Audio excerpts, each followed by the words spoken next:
అని వాళ్ళు గర్వంగా చెప్తున్నారు. ఆ పరిస్థితి వచ్చిందంటే దానికి కారణం ఎవరు? కేసీఆర్. అందుకే నేను అంటున్నా, మళ్ళొక్కసారి కేసీఆర్ గారి నాయకత్వం రావాలి. ఈ లోపల కేసీఆర్ గారు కాలు బయట పెట్టంగానే కొన్ని జంతువులు మరుగుతున్నాయి, మీరు చూస్తున్నారు. జరా నేను ఒరుతున్నా కదా, నన్ను ఒర్రని.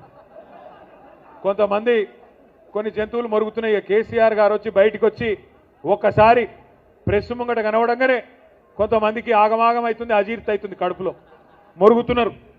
ఎట్లా మాట్లాడుతున్నారో మీరు చూస్తున్నారు.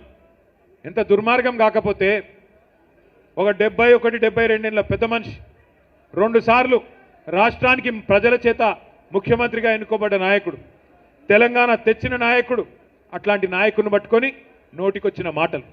ఒకసారేమో కాలిరిగింది అని ఆనందం, ఇంకోసారేమో ఆయన చచ్చిపోవాలని చెప్పి శాపనార్థాలు. ఇది మంచిదేనా? ఇది మంచి పద్ధతేనా? మాకు రావా మాటలు, మాకు రావా బూతులు? రేవంత్ రెడ్డి, నీకు నేను చెప్తున్నా, నీకు ఒకటే భాష వచ్చురా నాయన, నాకు 3 భాషలు వచ్చు. నువ్వు ఒకటే భాషలో బూతులు తిడతావు. నేను అనుకుంటే, గట్టిగా అనుకుంటే 3 భాషలలో తిడతా. హిందీలో, ఇంగ్లీష్లో, తెలుగులో తిడతా. నీకు ఒకటే వచ్చు. నేను పక్కా ఉర్దూలో కూడా తిడతా. ఇక మా అక్క వాళ్ళను, మా అన్న వాళ్ళని అడిగి కొన్ని రోజుల గోర్మాటి భాష కూడా నేర్చుకుని అందులో కూడా తిడతా. మా లంబాడా సోదరుల భాష కూడా నేర్చుకొని అందులో కూడా తిడతా. కానీ ఇప్పుడు నువ్వు కూర్చున్న పదవి, దానికి గౌరవం ఇచ్చి మాట్లాడతలేవు. ఎందుకంటే మాకు నీకంటే ఎక్కువ వచ్చు భాష, నీకంటే ఎక్కువ తిట్లొచ్చు. కానీ మా అమ్మ నాయన నన్ను సంస్కారంతో పెంచారు. నిన్ను ఎట్లా పెంచారో నాకు ఎరకలేదు. అవి ఏం మాటలు, ఏం భాష అది? నేను గుంటూరులో చదువుకున్నా అంటాడు. అవు, నేను గుంటూరులోనే చదువుకున్నా, ఇంటర్మీడియట్ చదువుకున్నా, కరెక్టే. నేను గుంటూరులో చదువుకుంటే తప్పైతే, ఆంధ్రాలో చదువుకుంటే తప్పైతే, మరి నువ్వు భీమవరం నుంచి అల్లుని తెచ్చుకుంటే ఉప్పు ఎట్లయితుంది?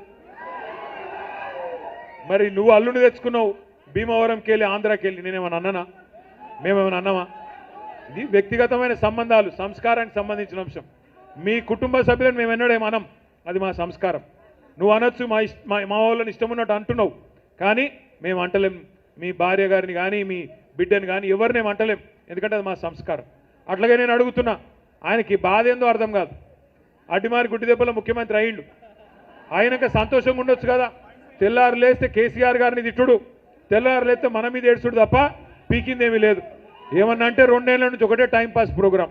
కొన్ని రోజులు కాళేశ్వరం అంటాడు, కొన్ని రోజులు ఫోన్ ట్యాపింగ్ అంటాడు, కొన్ని రోజులు ఫార్ములా ఈ అంటాడు. పని చేసుడు చేత కాదు. వెనుకటికి ఎవడో ముఖం బాగాలేక అద్దంబల కొట్టుకున్నాడట. గట్లున్నది ఈయన కథ. అరే, బంగారు పల్లెంలో పెట్టి నీకు రాష్ట్రాన్ని అప్పచెప్తే, ఇంత అద్భుతమైన రాష్ట్రం, భారతదేశంలోనే తలసరి ఆదాయంలో నెంబర్ 1 రాష్ట్రం తెలంగాణ. అంత అద్భుతంగా తయారు చేసి కేసీఆర్ గారు వడ్డిచ్చిన విస్తరి, కట్టిన ఇల్లు పెట్టిన పొయ్యి అన్నట్టు నీకు అప్పచెప్తే, నీకు నడపచాత గాక ఇవాళ ఏం మాట్లాడుతున్నాడు?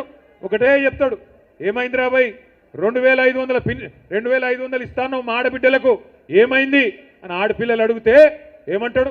నీ గుడ్లు వీకి గోటీలు ఆడతా అంటాడు.